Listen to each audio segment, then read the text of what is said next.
The following podcast contains discussions of sex, violence, and sexy violence. Also, spoilers. Lots of spoilers. Ready? Let's dig in.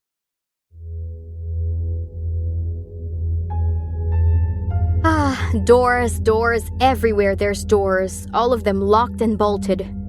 Outside the windows, the world beckons, filled with so much beauty. A sea of green trees broken by the occasional silver of rivers running through them. He would go and explore if only to get away from this dusty old castle full of rot and decay. But there's only one way out, and it's a 1,000-foot drop that no one can survive. It's a prison and he's trapped, alone with a man. Or is he a monster? Jonathan can't decide. But hey, at least there's a view.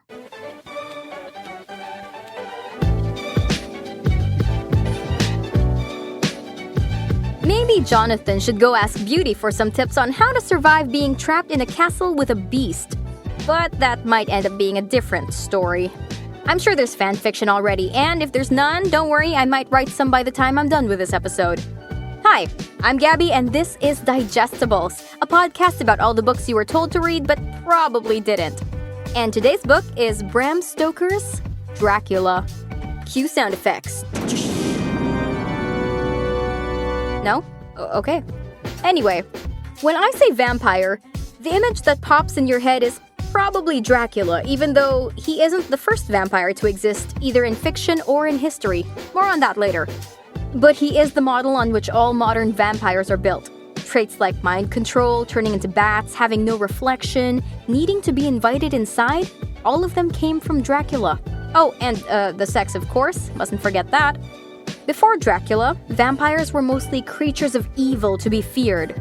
Stoker was the first one to really sex it up, so much so that, while reading, you can't help but think, man, this writer has issues. Again, more on that later. But first, let's deal with the story.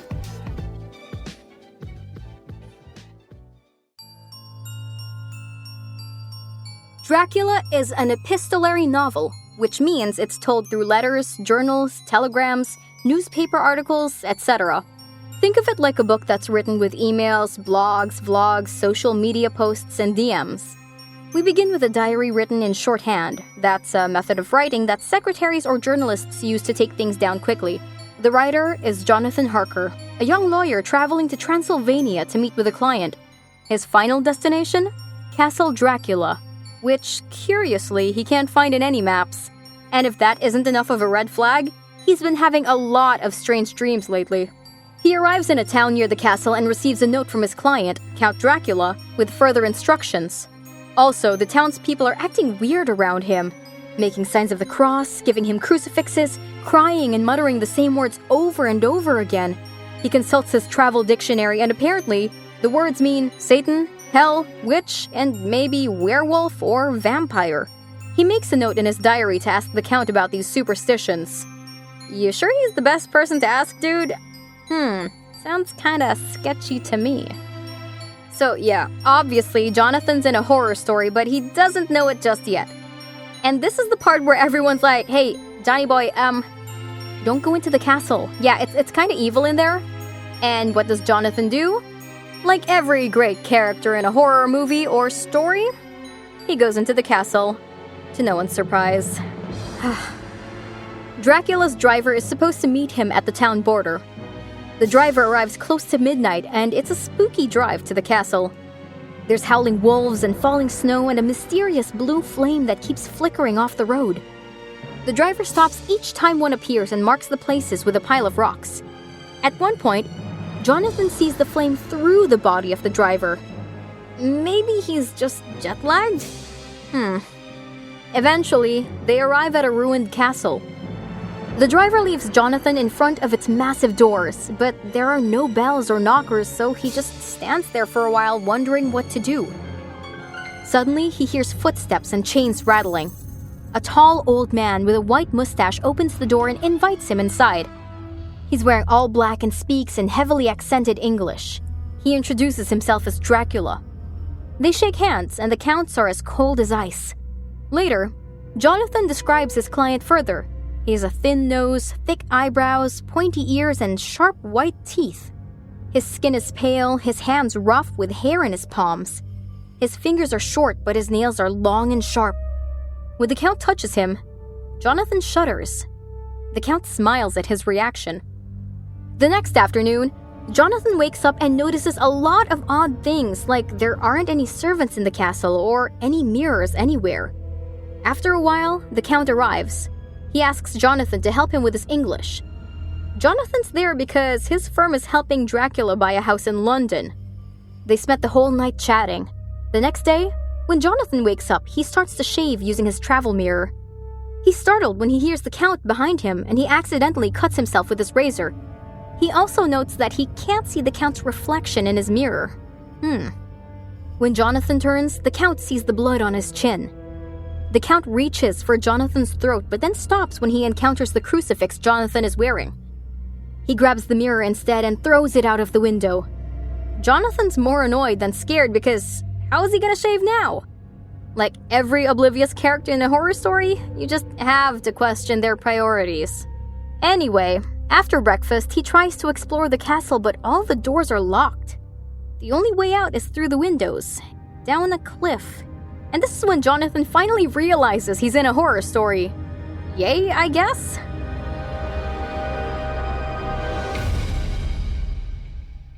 Jonathan's creeped out now, but he still spends his nights chatting with Dracula. Sometimes about the history of Transylvania, and he notices that Dracula keeps using the word "we" throughout the history lesson. And sometimes about lawyer stuff. Dracula asks if he can stay for another month. Jonathan doesn't want to, but the Count's a client, so he agrees. Dracula says Jonathan can write to his boss and fiancée, Mina. A few nights later, Jonathan is looking out his window when he sees Dracula crawling down the side of the castle like a lizard. Yikes. Another night, after the Count does this again, Jonathan decides that it's the perfect time to explore the castle some more. He finds a dusty old room and sits down to write in his diary. Suddenly, he feels like he's not alone.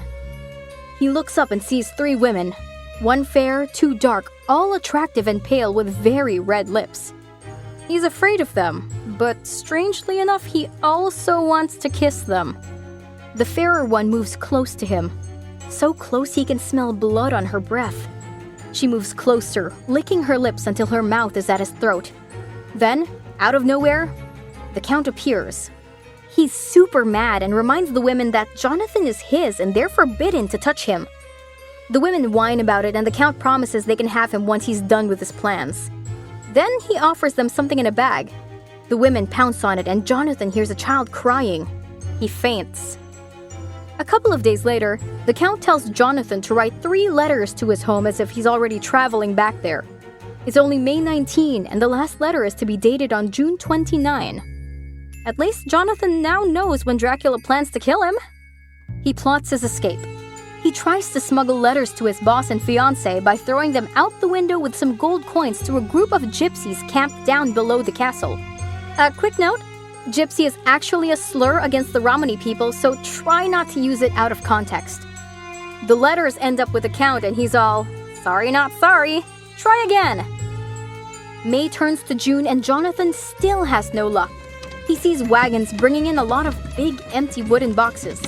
Then he watches the Count leave the castle dressed in Jonathan's traveling clothes to trick the people into believing Jonathan's left. Another day, Jonathan guesses that the Count sleeps while the sun is up because all the scary things seem to be happening at night. He needs to find the key to the front door, so he sneaks into Dracula's room through a window. It's dusty as if no one sleeps in it, but he finds stairs going down. As he descends to the dark, a deathly, sickly smell grows stronger. At the bottom, there's a passageway that leads to an ancient chapel. It's full of coffins and those wooden boxes that he saw being delivered a few weeks ago. They're now filled with dirt and more dirt. He explores more and finds the Count lying in one of the boxes, his eyes open. This spooks him, so he runs away. June 29 comes and Dracula tells Jonathan he can leave the next day. Jonathan wants to leave immediately, though, and Dracula's like, yeah, sure, go ahead. When Jonathan opens the front door, there are wolves waiting outside. Fine, you'll go tomorrow. In the morning, Jonathan sneaks into the Count's room again. He finds Dracula in his coffin, looking younger, less pale. His white hair is now dark gray, his cheeks fuller. There's also blood on his lips and chin. Frustrated, Jonathan grabs a shovel, bonks Dracula in the head, then flees. I don't know how he expected to profit from that, but okay. I mean, that's a huge mood, honestly. If I'm gonna be completely honest, I probably would have done the same. Later, he hears Dracula leaving, so now he's alone in the castle with the sexy/terrible vampire ladies. He makes one last desperate effort to escape.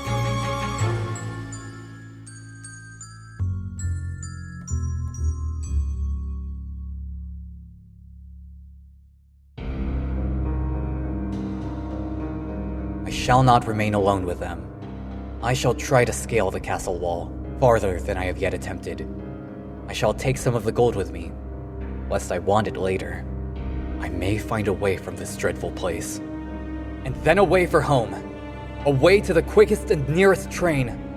Away from this cursed spot, from this cursed land, where the devil and his children still walk with earthly feet. At least God's mercy is better than that of these monsters. And the precipice is steep and high. At its foot, a man may sleep as a man. Goodbye, all. Mina!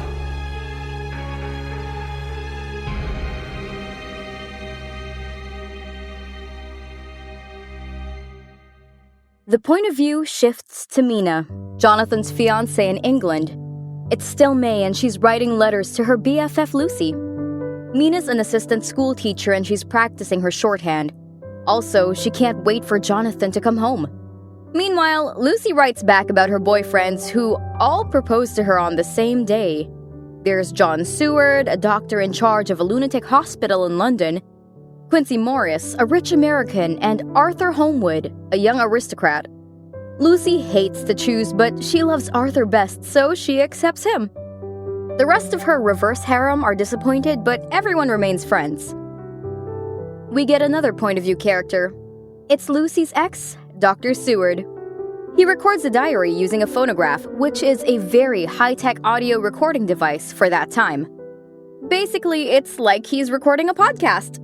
Anyway, he talks about one of his patients, Renfield, who likes to capture insects and animals and then feeds them to each other. He feeds the flies to spiders, the spiders to swallows, and when the swallows disappear, the doctor assumes Renfield ate them. Ugh, gross. He even asks the doctor for a kitten, and Dr. Seward's like, nope. Renfield is classified as a, quote, life-eating maniac. By August, Mina is vacationing with Lucy in a town called Whitby. She's worried because Jonathan's MIA and Lucy started sleepwalking. A strange ship arrives in town in the middle of a storm.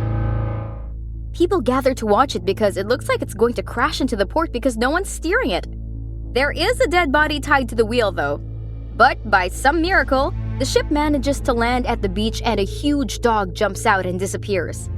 When they board the ship, all they find is a bunch of big wooden boxes filled with dirt. Uh-oh. There's more info in the captain's log.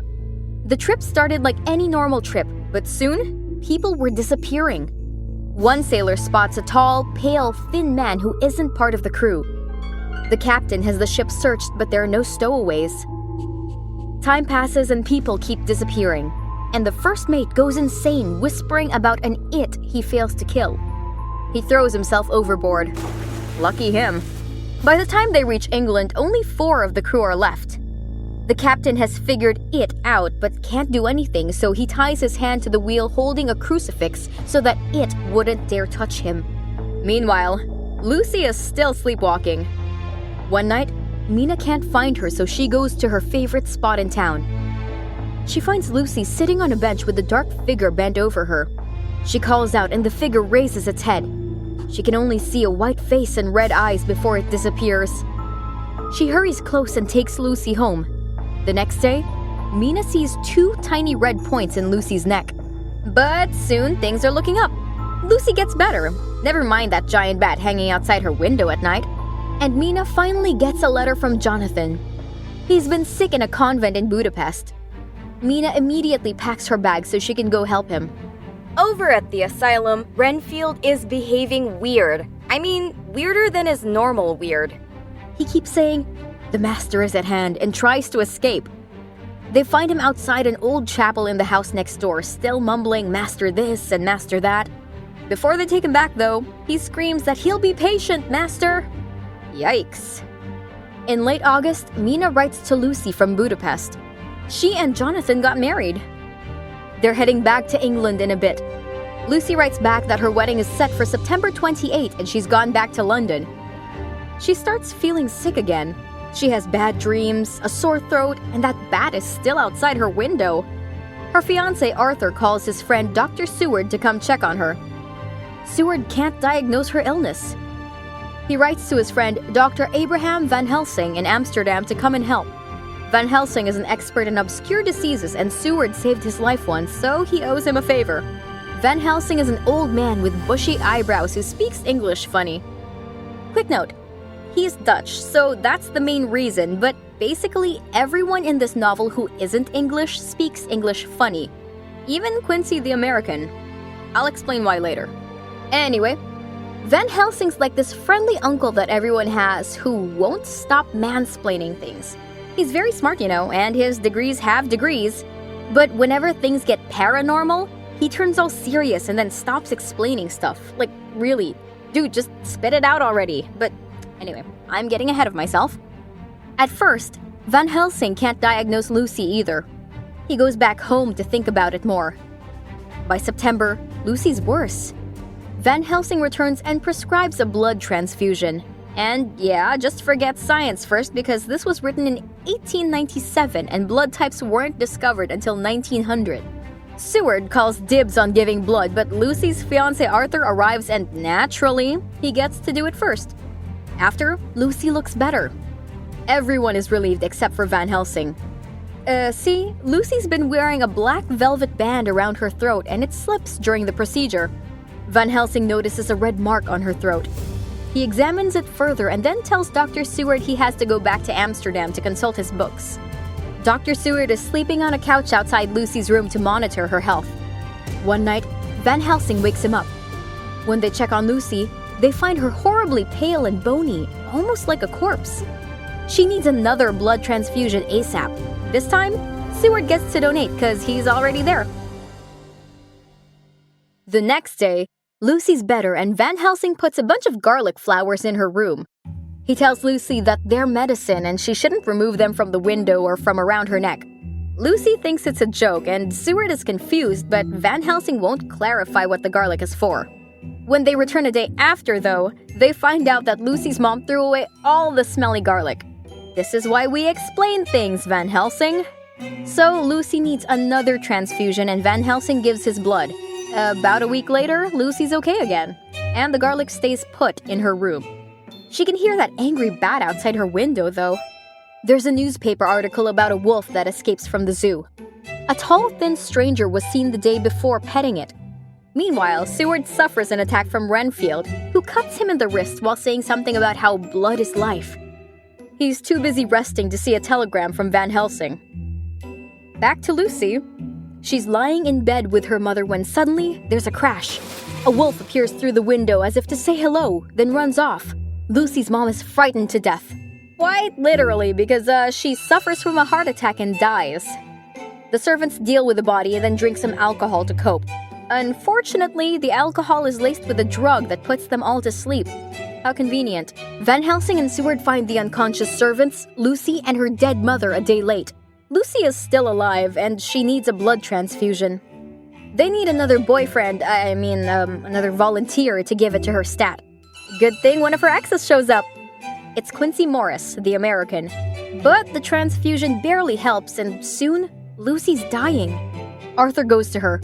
As soon as she sees him, Lucy stops being sick and starts acting seductive. 'Cause nothing gets you hotter than death, am I right? Haha. Van Helsing notices Lucy's pointy teeth, so he holds Arthur back. The moment quickly passes and Lucy is herself again. Van Helsing allows Arthur to give her a kiss before she dies.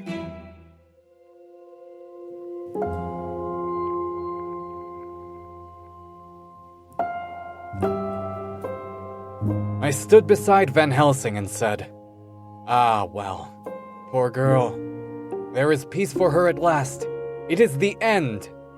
He turned to me and said with grave solemnity, Not so, alas. Not so. It is only the beginning. When I asked him what he meant, he only shook his head and answered, "We can do nothing as yet. Wait and see."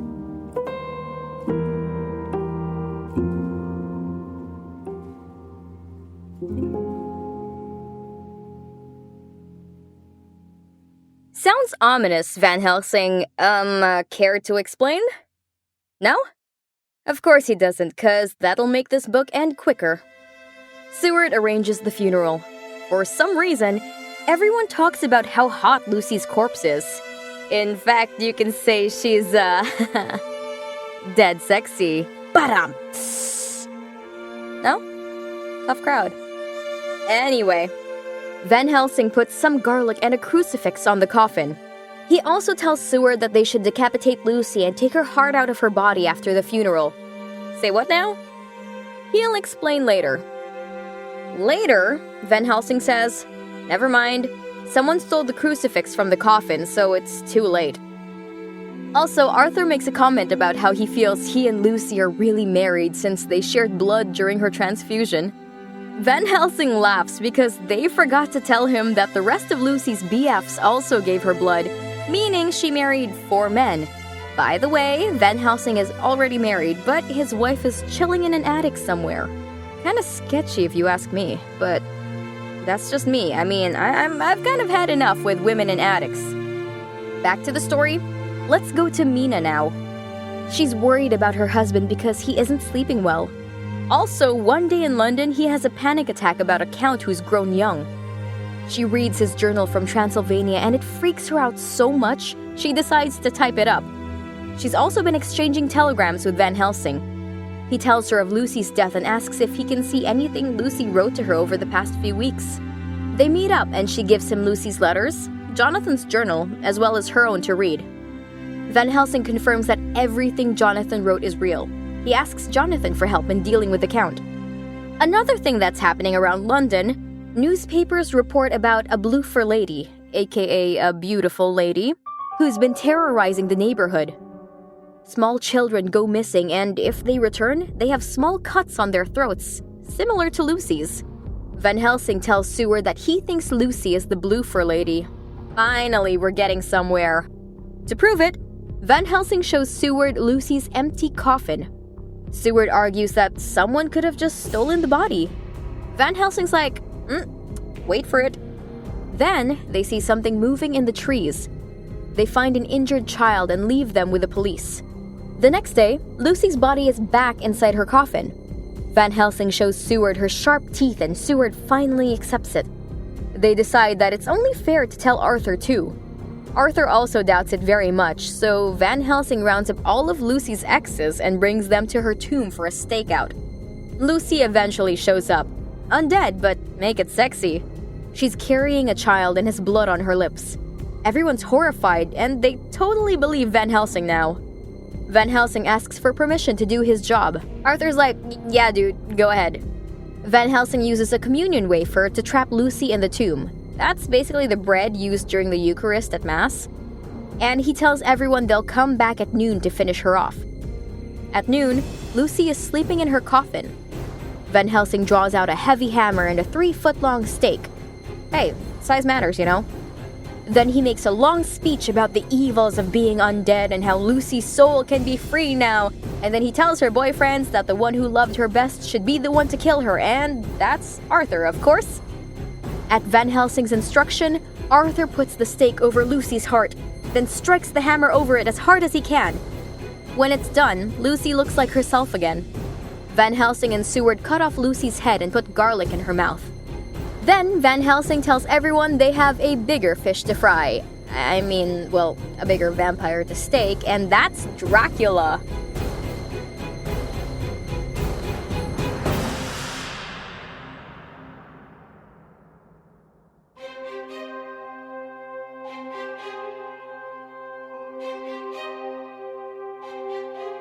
Van Helsing, Seward, Arthur, and Quincy join forces with Jonathan to form, well, literary critics at the time called them the Crew of Light. And as good as that sounds, it's not a very good boy band name. I'd like to call them Lucy's boy toys, but maybe not. So, I guess we'll call them the Bro Squad for now? Oh, Mina's there too, by the way. She basically plays secretary and types out everyone's diaries and arranges them in chronological order so that they can work faster. Jonathan goes back to Whitby to figure out where all the empty boxes were shipped. Apparently, all 50 boxes were delivered to a Carfax house in London. And what do you know? Carfax house is right beside the insane asylum where Seward works. Mina talks to Renfield, who warns her not to stay in Seward's house. Later, she meets Van Helsing and gives him some ideas. He's so impressed, he tells her she has a man's brain. Was that supposed to be a compliment? Anyway, everyone gathers at Seward's study room and they make a list of Dracula's powers. Namely, super strength, the ability to control the dead, ability to control the weather. He also has control of animals and he can turn into animals too. He can also make himself small. And he can disappear and appear whenever he likes. Kinda whack, but I vibe with those powers. Now, what about his weaknesses? 1. He can't pass through running water. 2. He hates garlic, crucifixes, holy water, or anything blessed. 3. He can only sleep on the dirt he brought from Transylvania. 4. If you put a branch of a wild rose in his coffin, he can't get out. 5. He can only transform during noon, sunrise, or sunset. And 6. He can't do much during the day. Please do note that Dracula is not allergic to sunlight, and he probably won't burn the way that Lestat and his brotherly vampires would. So Dracula can go around during the day, he just can't use his powers. While they're talking, Quincy gets up and shoots his gun at a window. Apparently, there was a big bat just sitting there. He doesn't hit it, though. They make a plan, and the next move is to find all 50 boxes and sterilize it by pouring holy water in it so Dracula can't return to them. It's a good thing Carfax is just next door. And by they, I mean everyone except Mina, of course. She should stay home and not worry her pretty little head over it because this is something only the manly men should do. Yeah, you can't see me right now, but I'm rolling my eyes. I don't think I can roll my eyes back any further than this. Mina's probably rolling hers too. Yeah, so much for her manly brain, Van Helsing. Before they leave, Seward receives an urgent message from Renfield. He's acting very sane and begs to be let out of the house. Seward says no, and Renfield's like, "Okay, don't say I didn't warn ya." At Carfax, the team finds only 29 boxes. Ugh, now they have to find the other 21. They go back to the house and Jonathan notices that Mina's looking a little pale. Mina has bad dreams about a pillar of cloud in her room that looks like it has 2 red eyes. In the morning, she feels weak and asks Seward for some medicine to help her sleep. Yeah, I'm sure that's a good idea. In the meantime, Jonathan tracks 9 other boxes to another neighborhood in London. They split up to figure out how to break into the house. Then, Seward receives a note saying Renfield has had an accident. Seward finds Renfield in his room lying in his blood. His back is broken and his face is horribly bruised. After a quick brain surgery, Renfield's well enough to talk. Again, just ignore science and proper recovery times. He admits that Dracula asked to be invited into the house a couple of days ago, and Renfield was so scared that he let him in. After that, Dracula can enter the house anytime. Renfield tried to stop him today and got bashed in the face for his troubles. Everyone then realizes that Dracula is after Mina. They grab their weapons and rush to her room. They break down the door and find Jonathan unconscious. Mina is at the edge of the bed with Dracula standing over her, forcing her to drink blood from a cut in his chest. Dracula's eyes flame red as they lift their crucifixes and he disappears in a cloud of mist. Mina screams and this wakes Jonathan up. She then snaps out of it and tells them she's under Dracula's thrall now. Yeah, maybe it wasn't such a good idea to keep Mina out of the loop. Mina wants to kill herself if she becomes a vampire. Better yet, someone in the Bro Squad should kill her. Van Helsing says he'll do it, but they'll do their best to kill Dracula first. They stock up Mina's room with garlic and pray over her before setting out to deal with Dracula's boxes of dirt. Arthur uses his aristocrat powers to let them into the other house, and they do their thing but find out that one box is still missing. They receive a telegram from Mina warning them that she saw Dracula leaving Carfax. Looks like the big bad vampire is taunting the bro squad a bit.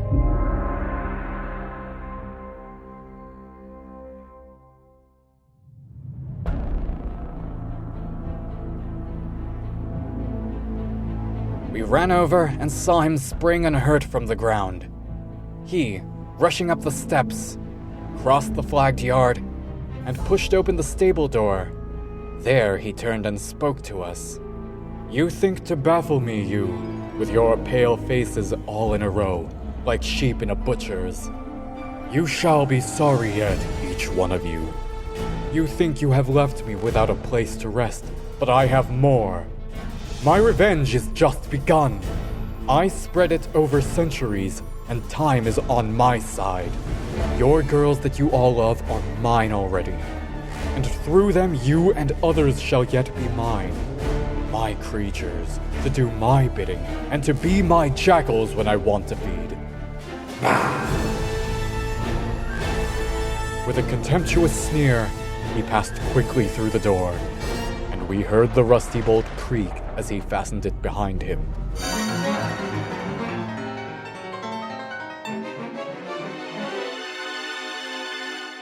They return to Seward's asylum and find Mina safe. For now. Oh, and before I forget, Renfield is dead now with a capital D. Dracula broke his neck. And Jonathan's brown hair turned white overnight because of what happened to Mina. Mina goes to Van Helsing with a great idea. She tells him to hypnotize her so that they can use her psychic connection with Dracula to figure out what he's doing. And what do you know? It works. They find out Dracula's on a ship that's still anchored somewhere. Mina asks why they can't just let him escape England in good riddance. Van Helsing tells her since Dracula bit her and she drank his blood, she'll turn into a vampire when she dies. Eventually, they figure out the ship Dracula's on and that he's trying to return to Transylvania. They decide to beat him there by taking a train instead. Seward talks to Van Helsing and says maybe they shouldn't share things with Mina because of the psychic connection thing. They also think it's better for Mina to stay home. Of course. Mina disagrees since Dracula can summon her wherever, whenever. She's much safer if she's with them. They travel to Europe. Van Helsing hypnotizes Mina every day at sunrise and sunset to check in on Dracula's movements. They reach Varna, the port where Dracula's ship is supposed to dock. They wait for about a week, but still nothing. A telegram arrives saying the ship is docked at another port. The good news is, Mina is feeling more like herself. Van Helsing thinks that Dracula found out what they were doing with her, so he cut their connection. Van Helsing stands and announces that they'll need to use psychology and criminal minds the shit out of Dracula. Yes, now we are talking. Love that. Still, it's my girl Mina who figures it out, cause she is the best. If Dracula has to transport himself by water, then the most efficient way is through the river that runs closest to his castle. The bro squad splits up. Arthur and Jonathan travel by steamboat down the river. Quincy and Dr. Seward ride on horseback along the shore, while Mina and Van Helsing go ahead to Castle Dracula by carriage. What happens next is like a car chase. If it's the longest, most boring car chase ever, so let's skip through most of it. Mina and Van Helsing arrive near the castle and camp there. He draws a circle around them and puts some communion wafers on it to block out evil, and it's a good thing because the three sexy vampire ladies arrive. They can't get to Mina and Van Helsing, but they do kill the horses. Man, poor horsies. In the morning, Van Helsing leaves Mina in the circle and goes up to the castle. Thanks to Jonathan's diary, he knows exactly where Dracula's coffin is. He goes down to the chapel and searches for the graves of the vampire ladies, stakes them and cuts off their heads. Then he finds Dracula's coffin and puts some communion wafers in there. He goes back to camp and finds Mina awake. They find a place to wait. At almost sunset, they see a group of Romani in the distance, dragging a wagon up the hill. 4 guys on horseback are chasing them behind, getting closer. Wolves are howling and snow is falling, and they need to reach Dracula quickly. The Romani have knives, but the bro squad have guns. Remember, don't bring a knife to a gunfight. Or just bring a gun to a knife fight. You win! Yay! Anyway, Quincy gets hurt, but they manage to knock the box out of the wagon and pry the top off. Dracula is lying in it, his red eyes open, smirking as he takes in the setting sun. But before he can move, Jonathan swipes his knife at his throat while Quincy plunges his knife through Dracula's heart. Mina thinks she sees a look of peace before his body turns to dust and blows away. They rush to Quincy's side, but his wounds are fatal. He says it's worth it to die because they all saved Mina. Yay! The book then ends with a note that Jonathan and Mina have a son named after everyone in the Bro Squad.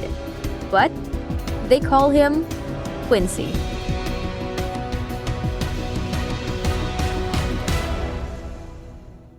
Ah, yes. I was supposed to explain all the funny accents, wasn't I? Well, one of the major themes of Dracula is the fear of the other. And what's the other, you ask? Well, the book was written in the late 1800s when the Great British Empire was failing and the feminist movement was rising.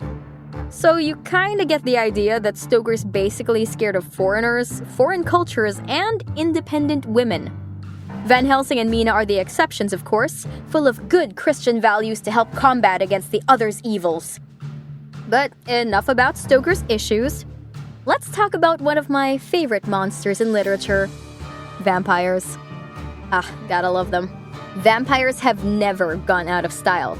Quite literally, I mean, they are probably the most stylish monsters out there. Love them for that. They've existed for centuries in many forms with many names and in many, many cultures throughout the world. In fact, it's really hard to pinpoint an origin for these blood-loving creatures.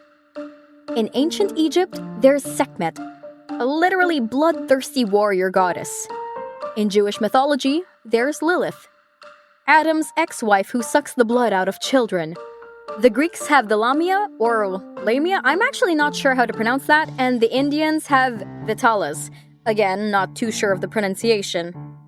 And in the Philippines, our version would be the Mandurugo and the Manananggal. You can argue that these aren't technically vampires, just vampire-like. So, like, instead of blood, just think, like, fetuses. Yuck. Anyway. The actual historical vampires appeared in Eastern Europe around the 17th century. The first recorded sighting was published in an encyclopedia in 1689 about a vampire in what would now be Croatia that terrorized his village for 16 years after his death. But the phenomenon is sort of like what UFOs and aliens would be to us now. People experience a strange paranormal event and then blame it on an unlucky corpse. Soon, everyone's digging up graves and pinning down bodies with stakes or irons to prevent them from rising up. As they did this, blood-like fluids would flow from their mouths, which is where we get all the blood sucking from. Science would later explain this as purge fluid from our stomachs. Gross. Whew. Funny enough, some of the root names for vampire throughout Europe could mean werewolf or vampire, as Jonathan mentions in Chapter 1. Hey, maybe that's why they're mortal enemies? I mean, come on. Shh! Will the real vampire please stand up? Then we have the literary vampires. The historical vampire craze in Europe led to a bunch of fictional works. First by the Germans in the mid-1700s until it was imported into English literature by the early 1800s. And this is where we get the vampire as we know them now. Like I said earlier, most of the traits are borrowed from Dracula, but we get some from other fictional vampires too. For example, the vampire's kiss, or sucking blood from the neck while leaving a mark of fangs, is from the awkwardly named Varney the Vampire, written in 1845, while the idea that the sun is deadly to them is from the 1922 German film Nosferatu. Anyway, my point is, the modern vampire is more literary than superstition. Okay, and I know I make enough jokes about Twilight, both here on the podcast and in my personal life. And don't get me wrong, I love it, it's just that I will make fun of it.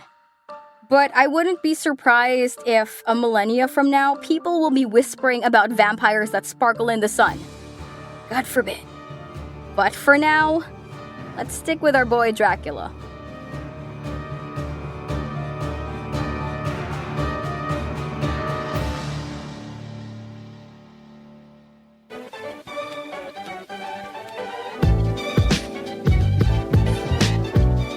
And there we have it. Thanks for listening, you guys. I hope I made Dracula a little bit easier for you guys to digest. I'm Gabby, and you can find me at Gabby Pasquavox on Instagram or Twitter, or use the hashtag Digestibles Podcast. Special thanks to Thor for providing the narrations and Jazz for composing our theme music. Anyway, see you next week. Check it out for our next monster that we're going to be talking about. See ya! Bye!